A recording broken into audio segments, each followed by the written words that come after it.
I think it goes without saying that the NBA has never seen a second rounder get as much press as one particular player in this most recent 2024 draft. And I'm of course referring to Bronny James, who was drafted by the Lakers with the 55th pick. With him being the son of LeBron, the pressure and expectations placed upon him to perform are naturally quite high. But taking a step back and looking at his situation holistically as a player and shutting out all the hype surrounding him, how much can we realistically expect from a player taken at 55th overall in the draft? And are people's expectations surrounding Bronny justified or not? With these questions in mind, I thought it would be interesting to look back on every 55th overall pick in the NBA draft over the last 20 years and analyze how their basketball careers turned out. Did many go on to excel way past expectations, or did many wind up simply being typical second-round gambles that don't pay off? And overall, what level of production and success have we historically seen from players drafted this late into the second round? If you enjoy this topic content and want to see more, be sure to leave a like on the video and subscribe to the channel for more sports content. Now with the introduction out of the way, let's get started. Starting things off with the 2003 draft, aka the LeBron James draft, the 55th overall pick would be University of Minnesota power forward Rick Rickard. No, I'm not kidding, that's actually his name. After a strong sophomore season for the Golden Gophers in which he averaged over 15 points and 6 rebounds a game, Rick wouldn't have to travel too far as he'd be drafted by the Minnesota Timberwolves. However, Rick would go on to never play a single minute in the NBA. A darn shame if you ask me, but he would still go on to have a long successful career playing in the G League as well as with various teams overseas. In the 2004 draft, the 55th pick would be point guard Luis Flores, the talented scorer out of Manhattan College, drafted by the Houston Rockets before eventually landing with the Golden State Warriors. Unlike the previous entry on the list, Flores actually did get some NBA action, playing in a total of 32 games across the 2004 season. However, he didn't prove to be too much of a contributor in his limited time on the court, averaging just 2 points per game during the season. He'd shortly after fizzle out of the NBA, going on to have a 14-year professional career overseas.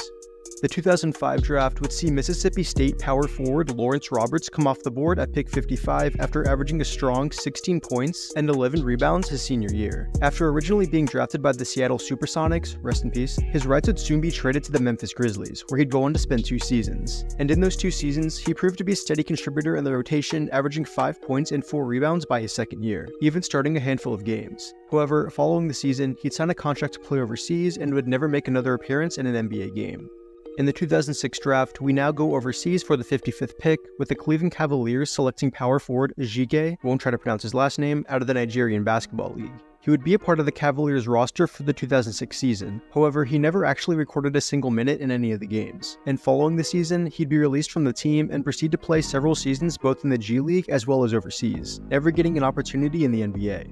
For the 2007 draft, Herbert Hill, a power forward out of Providence, would be selected by the Jazz with the 55th pick after a strong senior season, averaging over 18 points and 8 rebounds a game. However, his draft rights would soon be traded to the Philadelphia 76ers. But like some of the other players on the list so far, Herbert would go on to never play a single game in the NBA, and instead pursue a career overseas. The 55th pick in the 2008 draft actually has a little bit of an interesting story for how they got to the NBA. You see, point guard Mike Taylor originally played his college ball at Iowa State University, where he led the team in scoring, averaging 16 points. However, after some run-ins with the law, he'd be dismissed from the team, but he'd eventually find himself a roster spot on the Idaho Stampede in the G League. And after an impressive showing there, averaging over 14 points a game, he'd become the first player to ever be drafted out of the NBA's developmental league, being picked up by the Trailblazers and then immediately traded to the Los Angeles Clippers. He'd wind up playing 1 season in LA, being a steady contributor in the rotation, averaging over 5 points and 2 assists per game, with the highlight of his career coming in a 35-point performance in Madison Square Garden. Despite some impressive showings throughout his rookie campaign, Taylor would still wind up being waived by the Clippers at the conclusion of the season, and was never able to make an NBA roster again, proceeding to play 11 seasons overseas and in the G League. For the 2009 draft, we finally got a player that I'm sure most of you are familiar with. Point guard Patty Mills out of St. Mary's, who'd be drafted by the Portland Trailblazers after an impressive sophomore outing in which he averaged over 18 points a game. After 2 uneventful seasons with the Blazers, Mills would go on to be picked up by the San Antonio Spurs, which is where he really began to make a name for himself, serving as the team's primary backup point guard behind the legendary Tony Parker. And he'd go on to serve in this backup point guard role with the Spurs for over 10 seasons, being a knockdown 3-point shooter, reliable ball handler, and of course, helping the Spurs take home a victory in the 2014 NBA Finals. Since moving on from the Spurs in 2021, his minutes and production have begun to drop off as he gets up there in age, but there's no denying that he's had a very respectable career thus far, and is likely to go down as one of the bigger second-round steals in NBA history. Moving on now to the 2010 draft, with the 55th overall pick, the Utah Jazz would select Jeremy Evans, a power forward out of Western Kentucky, coming off his senior year averaging 10 points and 6 rebounds a game. He'd go on to play 7 seasons in the NBA, averaging 3 points and 2 rebounds a game, and also having a pretty cool dunk every now and then. He'd last make an appearance with the Atlanta Hawks in the 2017 season, and although it certainly wasn't a career to write home about, based on what we've seen from the list so far, it ain't too shabby by any means. Continuing the streak of decently productive NBA players, the 2011 NBA draft would see shooting guard E'Twaun Moore out of Purdue be selected with the 55th pick by the Boston Celtics, after averaging 18 points, 5 rebounds, and 3 assists per game his senior season. Moore would serve most of his 10-year career as a productive guard off the bench for several different teams. However, in the opportunities he did get as a full-time starter, he did put up some pretty good numbers, even going on a 2-season stretch in 2017 and 2018, averaging around 12 points a game. However, like most NBA players, his game would slowly start to drop off as he got older and would wind up fizzling out of the NBA after the 2020-2021 season. Overall though, he definitely had a pretty solid career for a second-round draft selection. In the 2012 NBA draft, Marquette shooting guard Darius Johnson-Odom would be selected with the 55th pick after a productive junior season averaging 18 points on solid shooting percentages. Originally selected by the Dallas Mavericks, he'd see his draft rights traded to the Los Angeles Lakers, where he'd go on to spend 1 season appearing in 4 games but not scoring a single point, and would be waived midway through the season. He would get 1 more opportunity the next season with the 76ers, however it'd be much more of the same, appearing in 3 games, once again not scoring a single point. That would wind up being his last NBA opportunity as he'd proceed to sign overseas, where he's still playing to this day. Going overseas yet again for the 2013 draft, the Memphis Grizzlies would draft center Joffrey Lauvergne out of the Serbian League, but would immediately trade him to the Denver Nuggets. And during his 2 seasons in Denver, he proved to be a steady contributor off the bench, even putting up solid numbers of around 8 points and 5 rebounds his second season. He'd go on to play with 4 different teams over the course of the next 2 seasons, serving in a very similar role before eventually fizzling out of the NBA in 2018 with career averages of over 5 points and 3 rebounds a game. Transitioning back to the US now, the 55th overall pick in the 2014 draft would be point guard Semaj Christian out of Xavier, coming off a sophomore season averaging over 17 points and 4 assists per game. Upon being drafted by the Heat, he'd be traded to the Oklahoma City Thunder, where he'd primarily play for their G League affiliate. However, he would get called up to the main roster in 2016, appearing in 64 games, averaging around 3 points and 2 assists per game. He'd never make an active NBA roster again after this season, however, proceeding to sign overseas, where he still currently plays. For the 2015 NBA draft, with the 55th pick, the San Antonio Spurs would select center Caddy Lillane, who put up averages of 11 points and 9 rebounds a game his senior campaign at the University of Massachusetts. For his rookie season, the Spurs would assign him to their G League affiliate, where he did look very solid, but unfortunately never got the call-up to the active roster. Following his 1 season in the G League, he decided to sign overseas, where he still currently plays.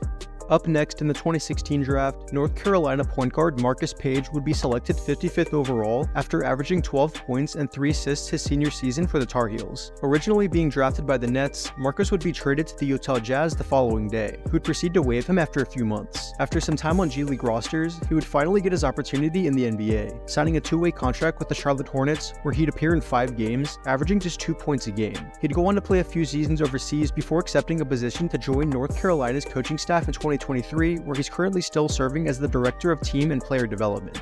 Moving on now to the 2017 draft, the Utah Jazz selected Gonzaga point guard Nigel Williams-Goss with the 55th pick after averaging over 16 points, 6 rebounds, and 4 assists per game in his final collegiate season. After spending the summer league with the Jazz, Nigel decided to sign to play overseas before the Utah Jazz would once again sign him a couple seasons later. In his 1 season with the Jazz, he appeared in 10 games, averaging just 1 point a game, and at the conclusion of the season would return to playing professionally overseas.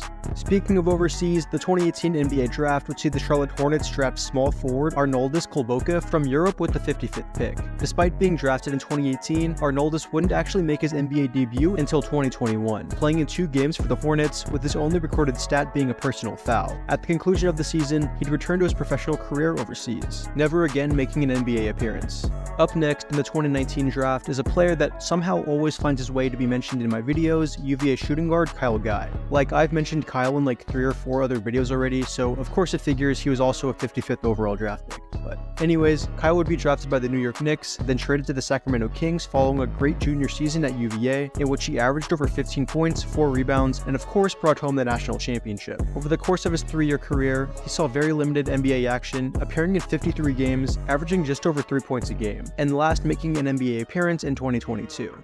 For the 2020 draft, the 55th pick would be the comedically named Jay Scrubb, a shooting guard out of John A. Logan College, who'd be selected by the Brooklyn Nets and immediately traded to the Los Angeles Clippers. Despite his last name, he'd actually be anything but a scrub in college, coming off a sophomore season in which he averaged over 21 points and 6 rebounds a game. His NBA career hasn't seen quite the same level of success, however, serving primarily as a reserve player, putting up averages of 4 points in 24 games across 3 seasons. As of now, his NBA career is a bit up in the air, with him coming off an ACL tear the previous season, so we'll have to keep an eye out to see if any NBA teams give him another opportunity. In the 2021 draft, the Oklahoma City Thunder, with the 55th pick, selected University of Maryland shooting guard Aaron Wiggins, coming off a junior season averaging over 14 points and 5 rebounds a game. The Thunder have always been a team known for their eye in identifying and developing under-the-radar talent, and it looks like they might have struck again with Wiggins, no pun intended. So far in his 3 seasons in OKC, he's been a very productive player off the bench, averaging over 7 points a game on very efficient shooting splits. Although he's not the flashiest player or putting up insane numbers, he certainly plays his role well and looks like he'll be a good contributor for the Thunder for many seasons to come if he sticks around. Getting near the end now, the Golden State Warriors with the 55th pick in the 2022 draft would go overseas, drafting small forward out of Brazil, Guy Santos. After spending much of his rookie season with the Warriors G League affiliate, he finally got his opportunity this most recent season, appearing in 23 games, averaging 3 points and 2 rebounds a game. As of now, he's currently under contract with the Warriors for a couple more seasons, so I'm very interested to see how he continues to develop in the near future. And now, lastly, with the 55th pick in the 2023 NBA Draft, the Indiana Pacers selected University of Miami point guard Isaiah Wong, who was coming off a very impressive senior season in which he was named ACC Player of the Year, averaging over 16 points and 4 rebounds a game. He'd spend most of his rookie year in the G League, but would appear in 1 game for the Pacers, putting up 2 points. Obviously not a strong showing his rookie year, but he's definitely an intriguing and talented prospect, and with him now being on the Phoenix Suns, I'm curious to see how much he'll be able to develop in his new situation. So that was every 55th overall pick in the NBA draft since 2003, and how their basketball careers ended up. As I'm sure is obvious, many of them haven't gone on to have spectacular NBA careers, with a decent amount of them never even stepping foot in an NBA game. So based on historical trends, things certainly don't look to be in Bronny's favor. However, I do want to emphasize that no player's skill sets and situation coming into the NBA are the same, so there's no way to tell for sure right now whether Bronny will have more success than these players or not. All I'm going to say, however, is that the bar really isn't that high as we can see, and at this point, Bronny is basically guaranteed to get playing time in the NBA, which is something that most second round picks in general can't say. Overall, I'm very intrigued to see how Bronny's career winds up playing out, and I'm hoping to see him start to prove some doubters wrong very soon. Be sure to leave a like on the video if you enjoyed, and subscribe to the channel for more sports content. If you have any thoughts on Bronny or any of the players in this video, be sure to leave a comment down below, along with other video suggestions you might have. This is HCP signing off. As always, I hope you have a great rest of your day. I'm out. Peace.